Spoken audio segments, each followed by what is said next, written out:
Excuse me. Мындай эмне жаңылык болуп атат, көптөн бери көрүнбөй кеттиңер, ошолорду талкуулап алалы. Андан кийин буюрса бизде алдыда ар бир меймандан, ар бир коноктон кызыктуу жашоодон алынган окуя, өзүнүн окуясы же болбосо бирөө менен байланыштуу окуя, ошондой нерселер да. Куба дамаштары суроо берели. Кандай Куба?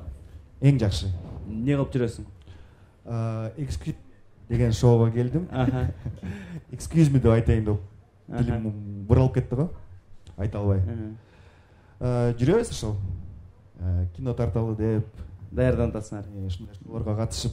Акыркы кино кайсы болду эле? Акыркы кино Жора Гуля 2 деген кино болгон. Ошо менен кала бердик окшойт. Ошо бойдон кичине негизи могу кыздарды ойногондон абайлаш керек экен, ошо менен токтойт экен баарычы. Экөөбүздүн тең баштан өткөн, Ооба. Башыбыздан, мойнубуздан полный эле. Мен дагы чоң аялдын ролун аткарып койдум, сен жаш кыздыкын аткарып сага кыйыныраак болду, Ооба, жакшы эле экен. Жакшы эле экен. Ооба, кыз болуш оор экен го, аябай. Мисалы башка бир роль персонаждарды ойногондо бир жарым саат эле грим кылат да. Кыздардыкы 1,5 саат экен да. Бизге съемка 20 күн болсо өмүр бою кичине оорураак го, кыздар. 20 күндөн 2 күн эле немеге, гримге кетип калган, Грим уже мейк болуп саналып калат экен да, кыздардыкы. Мейк болуп калат экен. Мейк. Ушунда кыздардын жашоосунун 20% боюнгонго кетет экен да ошондо, Примерно. Excuse me. Негизи эле мындай, силер ошол бойдон токтоттуңар да? Эмнени? Эмнени токтоттук? Жо мындан ары кыздардын ролун аткарбайм деген сыяктуу бир нерселер чыгып калат го Суперинфодон. Жанышмай мындан ары Самат жарыялаган, Болду мындан ары кыздар Эмил дагы айткан, ойнобойм деп. Биз бак акча таба беребиз. Биз друг бирөө келип $100,000 берем, ойноп берчи деп калабыз, ойлоп атабыз да. 5ке деле макул боло бересиң Куба дагы. Сом деп. Бир аябай кыйын болду, ойношу. Сен де 2 кинодо ойнодуң, мен де 2 кинодо ойнодум. Чоң эле аялдын ролун аткаргандан тышкары мен эменде ойнободум, чоң эркек кишинин дагычы. Жоранкынчы. Одновременно, ооба. Ал да кыйын. Жо бирокчу мындай чоң эле деп айтып атпайбызбы азырчы? Мисалы мен 29га келдим. Силер 30дан аштыңар, экөөңөр тең элечи. Чоң эле киши болуп калдыктан, чоң эле деген сөздү колдонбой эле кишинин ролун аткардык десек болот го дейм мен уже. Ал жагың туура, бирок обидно болуп атат да, кичине. Туурабы? Жо неме да мындай 32-33 чыгып калганыбыз менен бирок жүрөк 21-де да. Жүрөк 21-де, бут 39 размерде. Бизде 3-чү оператор пайда болду тиякта. БГУдагыларга сиз апарып көргөзүп бересиз да, кече ошол жака барып келдик, келгиле чогулгула деп. Же автодордун балдарын кызыктырайын деп атасыздар. Бир келгиле, менде бир контент бар деп. Негизи эле мурун ошо кичинекей кездердечи 30дагы киши десем мисалы чоң эле киши көрүнчү да. Калың кишилер болчу да мындай, Моюну, буту бүт мындай. Калың го алар. Мындай бети арака күйүп калган кишилер болот го, мындай кызыл болгончу. Жанына келип туруп деп өпсө моюнда русский водка калып калат го моюңдачы. Силердин да мындай туугандарыңар бар беле, бетиңен өп туруп сразу чиштеп алат го, Чиштеп турган кое берип коет. Мен ушундай бир 2 туугандар келесиң, каяктан болду? Башкача туугандар келесиң. Нарымда. Этте ойлоп кетсе керек бет кыздар. Балким залда деле барбаш керек ушундай, же жокпу? Болсо келе өп кетесиңер да. Заодно тиштеп. Көбү талкуулап аткан 30-июнда Асман шаарынын курулушуна старт берилип, атайын келечектеги муунга капсула салынды да. Ошол боюнча оюңар кандай, Асман шаары боюнча? Бул жерде кат жазылабы ошо капсуланын ичинде, же кандай келечектеги муунга деген? Кат жазылат экен, мен дагы ошо кызыгып карап чыктым. Катты жазып, аны деген 2123-жылы ачып, ошондо окуйт экен да. Жерде 123-жылы, 100 жылдан кийин. 100 жылдан. Эме жазып турат болуш керек. Бул пранк болчу депчи. Шаар жок, капсула эле турат да. Пранк болчу. Пранк, Көп ишенбей аткан Асман шаары бул деген жөнүндө легенда, аркы берки деп буюрса уже бир территорияны бөлүп берип буюрса иштей баштаптыр да. Азыр куруучуларга үйлөр салынат экен, андан кийин конкретно бир 20 жылда бүтүп калат болуш керек, Канчага чыгып каласың ошондо? 50ге келип каласың. Анда Бекборбиевдин курагына барып калган кез болуп калат экен. Бизди киргизбей калышат анда ал жака, Асман деген жана экологический зона болот да, по-моему. Экологически таза шаар болот экен, анан ал жерде андай дрон таксилер болот экен. Nexia деген дрондор. Анан комфорт чакырсаң бир жана Mavic 4-лер келип калат да. Дрончиктер өлө жарылып атат азыр биякта, силер түшүнбөй атпайсыңар. Анан мен мисалы ушул мен деген президент менен айылдашмын да. Ошон үчүн мен бир айылдасыңарбы? Бир айылданбыз. Кең сууданда. Көрдүң беле кичинекей кезинде? Көргөм. Ал киши дайыма биздин айылда турнир уюштурчу да. 1-май биз үчүн чоң майрам болчу. Эмне турнир?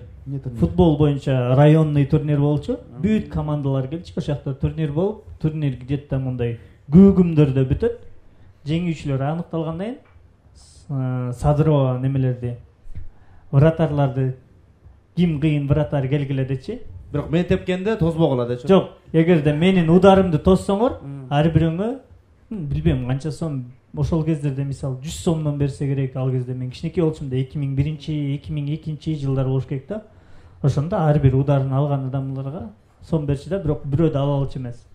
Бирок көргөнсүңөр да, жакшы спортсмен да, жакшы. Негизи эле футбол жакшы ойночу. Эртен бери эле анда футбол кызыгат экен да. Негизи мен биринчи уккан рэперим менимче Добр болгон болуш керек да. Добр только спорт жөнүндө эле жаза берет, билесиңер, Сен анда ырларды дисктен баштап угуп баштаптырсың анда, Биз мына кассетадан баштаганбыз да. Айланган кассетадан. Жо, мен мындай эле көчөдөн эле уккам. Диск да жок болсо да, ушунчалык кедей үй бүлөдө чоңойгом. Бирөөнүн радиосунда чатканда угуп калдым. Көчөгө чыгып алып, мынтип, кулакты жакындатып балконго терезесин жаап салса, эртеси кайсы ошол убакта барып алып улантып угупчу. Кедей районунда балкон жок го дейм. Балкондо. Тем более кең суудабы? Кең сууга барып эмес беле, балкону бар киши, домдо жашаган кишилердин баары бай эмес беле, туурабы? Кока-кола ичкендер бай болчу да уже. Биз кичинекей кезде колбасаны алып келип, бөлүп кестирипчи, ар бирибизге так деп мойт. Сага 3 деп мойт бөлүш майрам күнүнө жейсиз да. Же бизде неме болчу? Майрам күндөрү манты жасачык. Ал классикада. Калган күндөрү картошка кууруп жеме. Азыр деле ушундай да. Мантынын бирөөсүн сюрприз кылып коет го, перец салып. Билесиңби? Бизге сюрприз болчу. Экичөөнү бирөө жебей калчу деп коюш. Мындай болду эле, өзүң бырыштырып түйөсүң, бышкандан кийин ошону издейсиң го, меники каякта деп. На самом деле жакшы эле түйөйүн дегенсиң, ашпай калган. Колдон келген ошол болсо эмне кылалы? Борчтеринде улактар арганда го, кээ сонун мантыгы мындай. Коозураак келет го, шишип мындай, Сонун пельмешка го. Кээ кептеп сөтөт жанагындай да. Өзү байкуш кишинде көрүнсүн деп китеп чыгып койгон да, ошончу. Силерде эле классыңарда ошондой болду эле, бир убакта мындай борчик болбосо эле кулак сындырыш керек деп баары жиндидей болуп сындырып башташты эле. Было. Бизде бүт баары жатаканада жашачып да. Кулак сындырабыз деп, Алы Токонбаевдин китеби менен кыйналып көрсө аныкы мен жакшы сынбайт экен да, Чыңгыз Айтматов менен мощныйсынчы да. Жамиля жакшы экен, подходящий, Жо, Жамиля эмес, тоолор кулаганда дегенчи. Ошол барактарды ачыш керек бекен, Тарс бассаң эле сынып калат. Мындай жаңылык бар экен. Давай. Депутаттар каникулга кетишти дейт да. Анан школда окучу экен деп салды. Анан да кошумча мындай маалымат. Депутаттар каникулга кетердин алдында шашылыш 50дөн ашык мыйзам долбоорун кабыл алып салышты дейт. Жана матчествону алып салышпады, ошон үчүн болуп кетти окшойт, шашып эле алып салыштыбы? Отчестволар матчество да кылса болот экен да азыр. Айнаш кызы деген фамилия коёбуз. Ушундай жаңылык чыкпадыбы? Кандай жаңылык? Матчество кылса болот азыр. Энеңдикин алсаң болот да фамилиянычы. Ошондо кандай? Айгерим улуу Турсунбек. Айгерим ушинтсе болду ана закон көчөгүндө чыгат. Ошондо сеники кандай болуп калат эгер? Меники матчество алса? Гүлжан улуу. Сенкичи Наркан улуу. Сен ким болот? Болот уулу. Болот? Сен баштан матчты окшойт, Жок, Кеңсуда 10 жыл мурун кирген матчты. Не тамаша. Меники Сакен уулу. Сакен деле подозрительный го отур. Женский атпы? Женский эле? Сакен деген женский. Кундузбек сыяктуу да, апаман Сакен деп койгон. Ошондой сыяктуу кабыл алышты окшойт, шашып калышы эле ушундайлар да. Ошондо кимдики аябай күлкүнчтүү болуп калышы мүмкүн. Мындай эл тааныгандардан. Эл тааныгандарданбы? Бирок алардын мамасынын атын билбей келет. Ооба. Атын тем более. Анда, например, Айдана Дека уулу. Жок, мына Диляровна деген фамилиялар болушу мүмкүн да. Овуналар да бар да. Динара кызы Малика. Ансы эле алда ушундай да. Малика Дина да. Алар да көптөн бери эле пайда болгон окшойт. Ошолор окшойт баштагандары. Матчество дегени. Матчествонун кыргызчасы кандай болуп калат? Отчество кандай болот кыргызча? Атасынын аты. Атасынын аты болот? Отчество деген, атасынын аты деген. Жо, имя отца деп. Атаңдын чокусу болот. Ата теги деген. Атаңдын чокусу, энеңдин чокусу. Же асман шарына только ошо матчество менен киргизүү. Кана жетенеңди айтып берчи деппи, жетенең. Майраш, Жумагүл, Кайыркүл. Андан ары кандай аттар кетчү эле мындай? 900-жылдарда кууш. Мен Майрамкан уруусунан болом деп. Мен жетинченем. Ошондо мындай болуп кеткенде. Гимапмай. Гимбассың деп айтайын өткөн тура ошону өзгөртөйүн. Апаң аты ким деп бирisi айткандан да.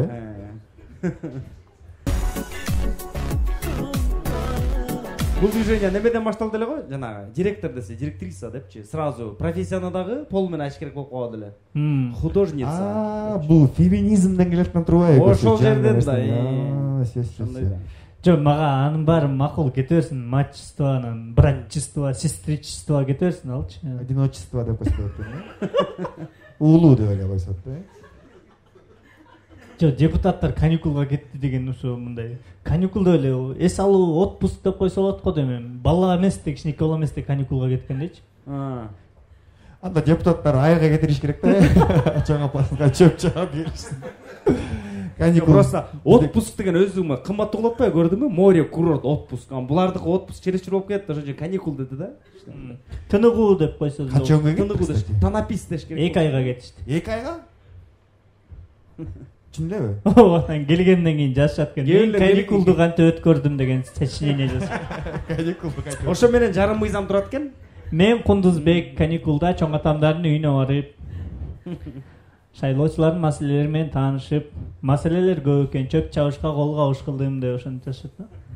Негизи ошон каникулдан келгенден ошону жаздырып берчи. Каникулду кантип өткөрдүм десе меники жылда эле каникул окшош эле болчу да. Тайкемдердикине эле жөнөтө берчү да. Аяк барасың, картошкасына жардам бересиң, кайра келесиң. Именно жазганда түшүнчүм да, каникулум жаман өткөнүнчү. Ага чейин бирөө жакшы эле келгем, шаарга келип болду, каникул өттү. Келип жазып баштаганда жаман өтүптүр депчи. Башкалар калыпчы, лагерге бардык, 12 күн. Тияка бардык, лагерге бардык. Таиландда жүрдүк анан. Вандамга жолуктук деп бирөө кошуп ичиле бар. Баптистский лагерге баргам. Бир жолу баргам лагергечи. Жанагы чумкутуппу. Жок, үйдөгү келип бекер экен деди да. Бекер экен. Самое главное, алар сыйына баштаганда ичиңен өзүң сыйын деди да. Укпа деди да. Вообще сөз укпа болду деген да. Бекер ичине? Бекер да зато. Кыргыздар бекер биттен жакшы көрөт. Сонун подарок берет, бүт бар да. А болду деп бир туугандарды коштоп айдап ийген биздичи. Тигилер 12 Иса бир нерсе деп атса ичиңизден ла илаха иллаллах Мухаммад расулуллах. Ошентип атты, биринчи күн, үчүнчү күн, 12-нчи күнү баарыбыз Иса рахмат. Баарыбыз жок эле деп жүрөбүз. 13-нчү бапты ачкылачы деп эле. Ана келгенден кийин айтып берчи деди. Айтып бердик, так, молардын түмөн окот кезиң деди. Моларды алып сал деди. Моларды алып сал, мындай деп. Ошентип бир эле жолу баргам лагерге. Ошо бекер деген эме да. Бекер тамакты курсам, токпосо да жей бересиң го, Да, бекер да эмне ушундай го. Бекер жакшы көрөсүң го. Яна Америка боюнчачы. бир анекдот да, типа mesela анекдот. Бир кыргыз Америкага путевка өтүп аткан да, грин карта өтүп атат. Досуна келип, дос сен англисче билесиң го, мен ушу Америкага кетип аттым беле. Үйрөтүп койбойсуңбу сөздөрдү дейткенде. Оңой эле, короче. Самолет менен бар Америкадан түшөсүң, түшкөндө эле таксини такси деп койсоң, такси келип калат. Келгенден кийин отельди hotel деп койсоң, отельге алып барып коет. Отельден телефонду алып туруп кофе деп койсоң, кофе алып келет. Ушундай экен да. Хорошо да эле учуп барып эле аэропорттон чыгып эле колун чыгат. Такси, такси келет. Отель деп койсоң, отельге алып барат. Кофе десе кофе берет. Коем Американы карап келейин дешке чыгып монтип кетип баратман. Бирөө менен сүзүп кеткен да. Сүзүп кетип монтип караса теги сүзүп кеткен кишичи эмне туртасың деп коет экен. Андыра кыргыз. Эмне туртасың деп. Ушундай сыяктуу болот да, мага бирөө айтып берген. Жаш айтып бере албай койдум ошо. Мен 7 күн күлгөм.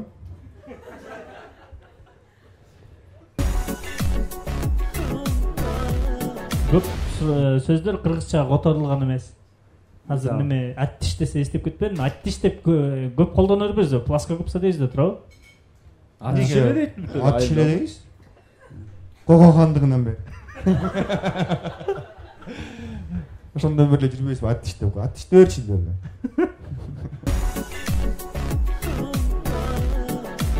Бассейн кыргызча кандай болот? Бассейнби? Бассейнби?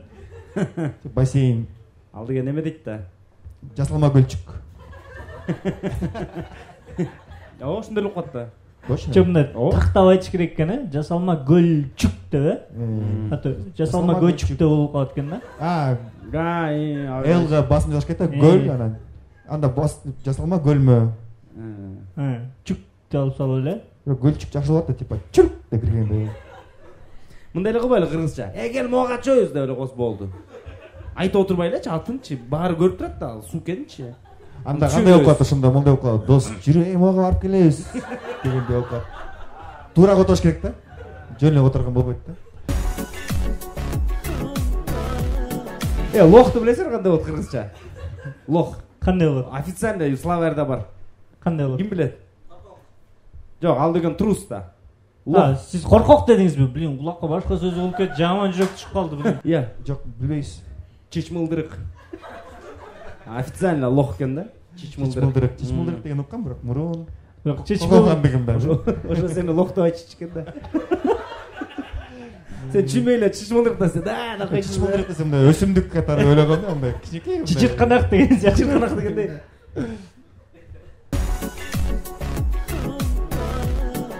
Негизи дүйнө жүзүнүн баары эле мисалы ошол сөздү чыккан жерден кабыл алат да, маникюр чыктыбы мисалы Франциядан. Баардыгы эле все маникюр дейт, кыргыздар эле которушубуз керек деп проблема кыла бересиз. Жок, эми неологизм деген бар да, башка элден алынган сөздөрчү. Бизде мурун жок болчу да, Кокон хандыгында бар беле маникюр? Жок болчу ал кезде. Ал кезде согуштан бошобой калдык да. Жок, мен ушул неме сөздөрдү айтканым, бизде жаңылык бар экен, неме деген. Атайын кыргыз тилин комитети бар да, жанагындай жарнамаларды, бир нерселер жазгандарды жазалаган, ошолор секс-шопко штраф бериштир да. Кыргызча сөздөрдү колдонбогон үчүн. Жыныстык дүкөн деш керек болчу. Же кандай болуп калат? Жыныстык оюнчуктар дүкөнү деш керекпи? Же кандай кыргызча? Мен варианттарын уккам, бирөө жазып коюптур комментарийгечи. Неме деп. Эмне? Төшөк аспаптары деп коюптур. Бир жолу Актан Рыскелдиев экөөбүз вайн тартабыз, карантин убагы болчу. Ошол кезде Атабеков 1 жылдык гифт депчи, аябай ошондой гифттер катуу кетип атпады эле, ошо гифке реклама кылып бергиле деп, ошо гиф кылып аткан адамдар вайн заказ беришет да. Анан экөөбүз отуруп ыр кылып салбайлыбы депчи. Ырдай бейлиби. Анан кимдин ыры экенин айтпай эле коеюн. Бир ырчынын ыры. Бул жашоодо баары болот, капа болбо карындаш деген ыр да. Тата Жок, атын айтпагыла. Ошондой Пепе улар деп койду. Таныбай калсын эч ким. Ошондой бир ырды алабыз. Мындай бир ырчынын ырын алганбыз.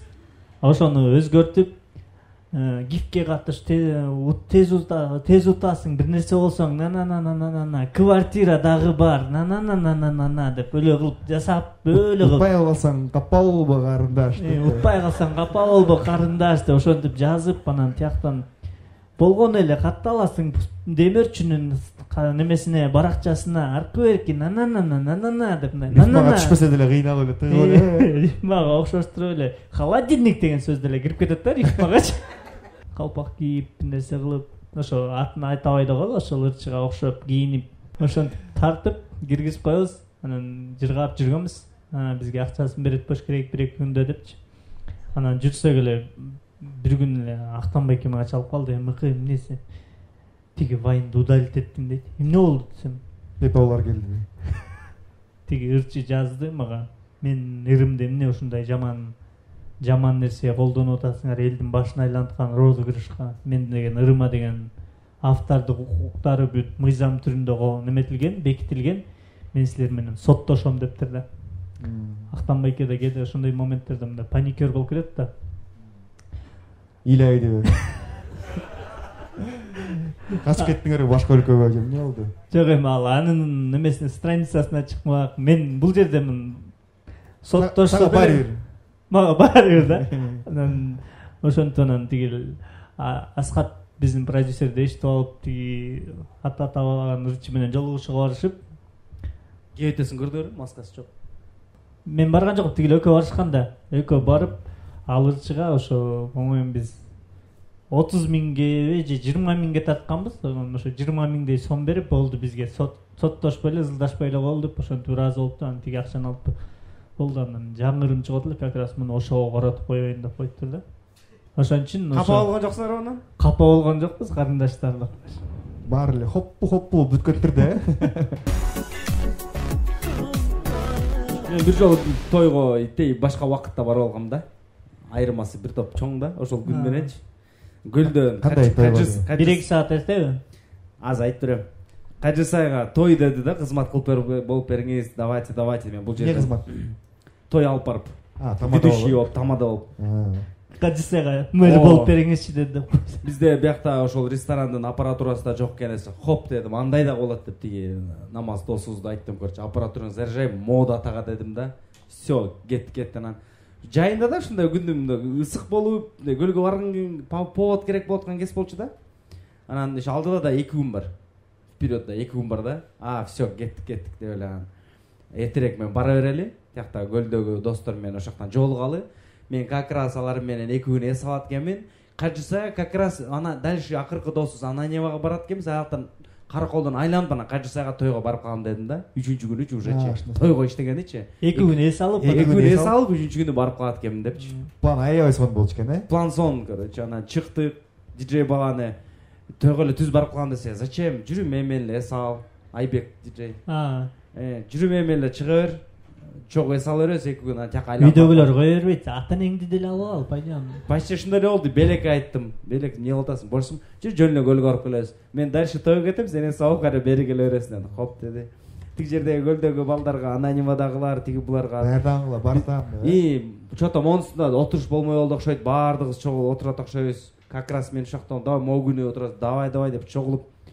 Анан именно той болор күндүн ага чейинки күнү прям баары отуруп бүт баары чогулуп битте сонун вечер болот да. Бирок бизде эртең той да. Ырдап, бийлеп, баары бар тамак соон асылып атат. Бирок эртең биз тойго чыгабыз, биз жата берели деп 10:30дачы. Тойгорчулар давай жата бер, калгандыр эс ала берсин, түнгө чейин. Эртең менен эрте чыгабыз да. Биз негизги целибиз жумушта депчи.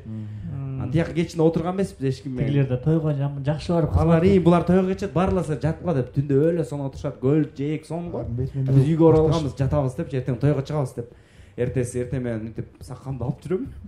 Всё, чыгып атабыз, кеттик. Аппаратурага каяка жетип калдыңыз, жон балыкчадан ашып баратам. Всё. Бир ай эрте бара алып турбуз да тойго. Августтун 24 болчу экен да. Бир ай эрте? Бир ай эрте бара алып турбуз. 24-июльда бара алып турбуз. Августта болмок экен да.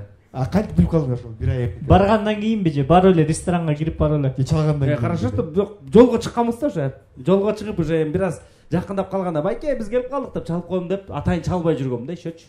сюрприз кылайын дегенсиз да. И анан ответственный киши болуп барып калган. аябай ответственный. Тиякта аппаратура баратат уже, чоң машина жүктөлүп бараткан уже. Мына байке, мына мол колонкаларды алып келдик, баягы 20 000 деп бекер айткан жокпуз да. Мында микрофондор бар да, даярдап атасыздар сөздөрдү. Почти. Анан чалып алып ошо эми кыйын болуп коюнчу. Жакшысыңарбы? Майрамгар келип калды. Бүгүн жолугабыз, даярсыңарбы деп. Серьезно алып коюн дегем да. Анан чалсам бул такыр башка бир иш кылып жүрүптүр да, чөп чабып жүрүптүр да, башка жердечи. Башка иш менен. Ошол анан той деген дагы бир айдан кийин кичине эртерээк келип атсың деп. Келе сол деди. Чөп чабыш керек деп койду. Диджей дагы мени келесо деди, чогуу барган балдардын баардыгы, тиги аппаратура да аны болду да. Ошол кичине ответственный болуп коюп турбуз да. Жолук эле кетип калган. Я деп билмесең иш болду да. Бир айдан кийин, бир ай өткөндөн кийин кайра бардык, бирок кечиги бардык да.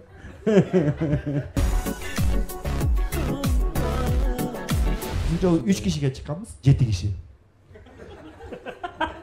Гөлдө. Сен экөөбүз эмес белең, 3 кишиге 7 киши чыкканбыз. Ошо үчөөтөң аябай бай. Кол чаккысы келбейт. Аягында 3 жолу кол чаккан, ошого ыраазы болгонбуз. Бирок акчасы ага чейин 10 жолу чыккандыкындай болчу да. Жок, тиги Алматыдан да билесиңби? 10 киши отурат, ал неме мажлистер, депутаттар 18 киши, выступающийлер 140 киши. 140 киши. Бизди да чакырсаң, аякта чемпион болгон үчүн чакырганса керек, Башка өлкөлөрдөн, Кыргызстандан бери, Украинадан ырчылар, ушундай да, бирок 18 киши эсеп отурат да. Тиякта за неме, за кулисами 140 киши жүрдү да. Молодцы. Барып сураган келет го, эмнеге мынтип атасыңар деп. Эмнеге ысырап кылып атасыңар деп,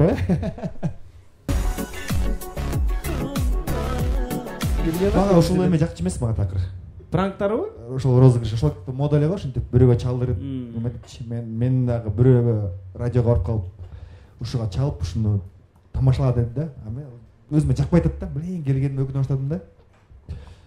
Мен кантип тамашалайын деп, чалды, тамашалап, мондай деп калп бирдемелер кошуп атам, бир кезден кийин. Шешип аткан киши, энең деп туруп сөктү мени. Диджей экөөбүз бири-бирибизди карадык. Андай эмесе жагымдуу музыка деди. Жагымдуу музыка кетти. Аны экөөбүз уже жагымсызбыз бири-бирибизгечи.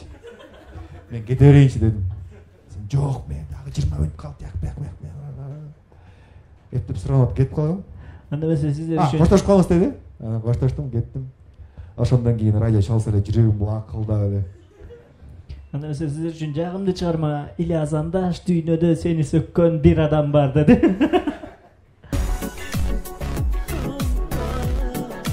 Барыңыздарга чоң рахмат. Ушу менен Excuse Me шоу соңуна келди. Кол чабуулар болсун. Буюрса кыргызча контент өнүгө берсин. Рахмат. Кубаныч Курманбеков, Жаныш Байыр, Мыктыбек Мукаев. Рахмат. Барболга. Бар.